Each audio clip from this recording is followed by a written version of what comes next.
Hello my cute viewers, welcome back to our channel myself corny. तो चलिए बिना देरी करते हुए माई स्वीट हार्ट की कहानी को स्टार्ट करते हैं। एपिसोड 81, मुंबई महाराष्ट्र। दादी दादी प्लीज शांत हो जाइए, प्लीज दादी। रुद्र, आप कहीं नहीं जा रही हो ना बेटा? दादी लंबी लंबी सांसें लेते हुए बोली। दादी मैं कहीं नहीं जा रहा, मैं आपके पास ही हूँ दादी। दादी प्लीज दादी। अब आगे।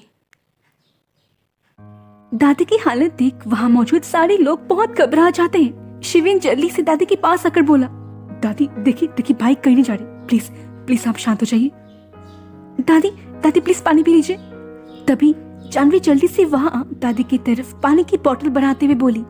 दादी अपने सिर को ना में हिलाते हुए बोली, नहीं पहले आप प्रॉमिस करो बेटा, आप कहीं नहीं जा रहे। दादी मैं प्रॉमिस करता हूँ, मैं कहीं नहीं जा रहा, मैं यहीं हूँ। प्लीज आप पानी पी लीजिए।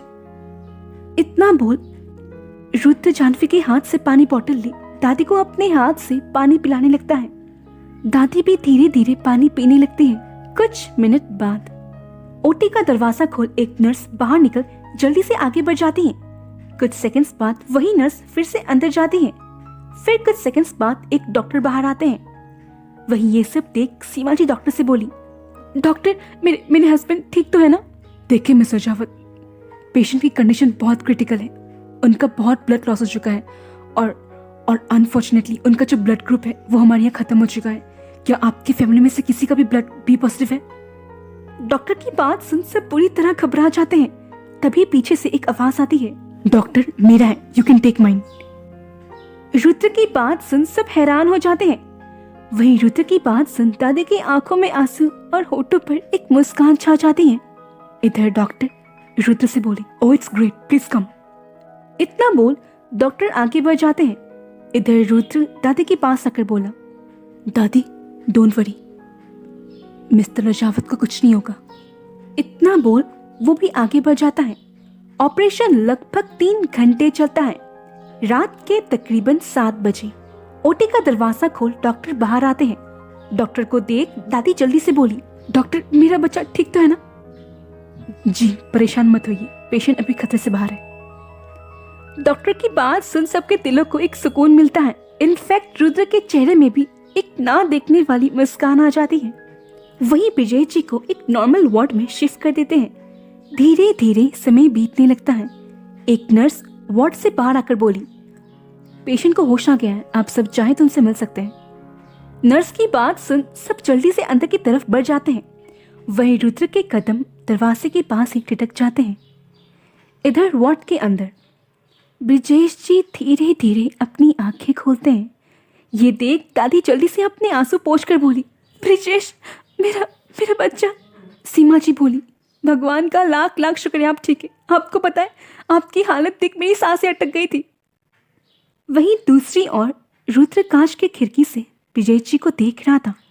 तभी कबीर उसके पास आकर बोला, बॉस किसी ने जानबूझकर ब्रेक फेल किया था, पता लगाओ ये किसने किया था और राजावत मेंशन की सिक्योरिटी टाइट करो।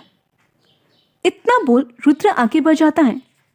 इधर वार्ड में ब्रिजेश जी की नजरें किसी को खोज रही थी। वो धीरे से बोले, रुद्र बाहर ही है बेटा, रुकिए मैं भी उसे बुलाती हूँ। इतना बोल दादी जाने लगती है, लेकिन बीच में ही जानवी उन्हें रोकते हुए बोली, दादी आप यही रुकिए, मैं बुलाती हूँ। इतना बोल जानवी बाहर आती है, लेकिन रुद्र को ना देख जानवी कबीर से बोली, सर कहाँ है? सर बाहर गए। अच्छा। इतना बोल जानवी बाहर की तरफ आ जाती है। तभी उसकी नज़र रुद्र पर जाती है, जो गाड़ी से टिक कर खड़ा था। ये देख जानवी उसके पास आकर बोली, सर आप यहाँ क्या कर रहे, अंदर चलिए। नहीं मतलब जॉन, ऑपरेशन खत्म हो चुका है और मिस्टर राजावत अभी ठीक है, तो अभी हमें चलना चाहिए, रुद्र जानवी से बोला। रुद्र की बात सुन जानवी हैरानी से बोली, अंदर आपके डैड एडमिट है और यहाँ आप चलने की बात कर रहे हैं? किस किस्म के इंसान हैं आप? रुद्र जानवी की बाजू कसकर पकड़ कर बोला, जॉन कार में बैठो। जानवी उसके हाथ को हटाकर बोली, नहीं, अगर आपको जाना है तो आप जाएं, लेकिन मैं कहीं नहीं जा रही। इतना बोल जानवी जाने लगती है। तभी रुद्र उसके बाजू पकड़ कार से लगाकर बोला, जान, मेरे सब्र का इम्तिहान मत लो, अंदर बैठो। रुद्र गुस्से से जानवी को देख रहा था। जानवी भी रुद्र की आंखों में ही देख रही थी। वो धीरे से बोली, आपको पता है, आपकी आंखें बहुत कुछ बयां कर देती है और अभी मुझे आपकी आंखों में अंकल के लिए ढेर सारी फिक्र दिखाई दे रही है।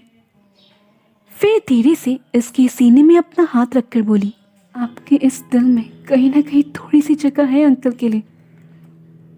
रुद्र उसके हाथ को हटाकर बोला, ऐसा कुछ नहीं है। अच्छा तो क्यों आपने अपना खून दिया? क्यों अंकल को तकलीफ में देख आपसे बर्दाश्त नहीं हुआ? सर, हम अपने माँ बाप से गुस्सा हो सकते हैं लेकिन नफरत नहीं कर सकते। सर अब भी वक्त है, वरना कहीं बहुत लेट ना हो जाए।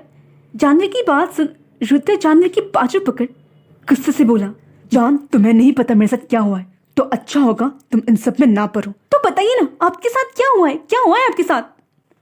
जानवी चिल्लाकर बोली। रुद्र भी उसी टोन में बोला, सुनना चाहती हूँ तो सुनो। उस आदमी की वजह से मैंने सब कुछ खो दिया है। मेरी मॉम मुझे छोड़कर चली गई। सब लोग मुझे लूजर लूजर बोलते थे। बचपन खोया मैंने उस आदमी की वजह से। और जब मैं ये सब सह रहा था, वो आदमी अपनी माशुका के साथ रातें रंगीन कर रहा था। और तुम कहती हो मैं वो सब भूल जाऊं? तुम्हें क्या पता किसी को खोने का दर्द क्या होता है? तुमने कभी किसी को खोया हो तब ना। रुद्र की बात सुन जानवी की आंखों से एक कतरा आंसू निकल आता है। वो धीरे से बोली, आपको क्या लगता है दर्द सिर्फ आप ही ने झेला? बचपन सिर्फ आप ही का खोया? फिर उसके दोनों हाथ को झटक कर बोली, 10 साल की थी मैं जब मेरे पापा की मौत हो गई थी। इन्हीं आंखों से मैंने उन्हें दम तोड़ते हुए देखा था। और आप कहते मुझे क्या पता? अरे आपको क्या पता जब अपनी आंखों के सामने अपने पापा को मरते हुए देख कैसा लगता है? आपको कुछ नहीं पता। जानवी को रोते हुए देख तब जाकर रुद्र को रियलाइज होता है कि उसने क्या कह दिया। वो उसके आंसू पोंछ कर बोला, I am sorry, don't touch me. Janvi उसके हाथ को झटक कर बोली। जानवी आगे कुछ बोल पाती इससे पहले शिविन वहां आकर बोला, जानवी दी, दादी आप दोनों को बुला रही है। शिविन को देख जानवी जल्दी से अपनी आंसू पोंछ लेती है। आई। फिर रुद्र से बोली, अगर आपको जाना है तो अब जाए, मैं कहीं नहीं जा रही। इतना बोल जानवी अंदर की तरफ बढ़ जाती है। वहीं रुद्र गुस्से से कार में एक पंच मारता है। जानवी का घर। जानवी को घर में ना देख प्रेम पूनम जी से बोला, आंटी जानवी अभी तक नहीं आई? नहीं बेटा, वो आज घर नहीं आएगी। वो पूनम जी प्रेम को सारी बातें बोल देती है, इसलिए वो आज हॉस्पिटल में ही रहेगी। पूनम जी की बात सुन प्रेम का चेहरा लटक जाता है। अच्छा, वैसे कौन सा हॉस्पिटल? प्रेम बोला, एआर हॉस्पिटल बेटा। इतना बोल पूनम जी किचन की तरफ बढ़ जाती है। इधर प्रेम खुद से बोला, एआर हॉस्पिटल। आज के लिए इतना ही, मिलता है अगले एपिसोड में। Bye bye.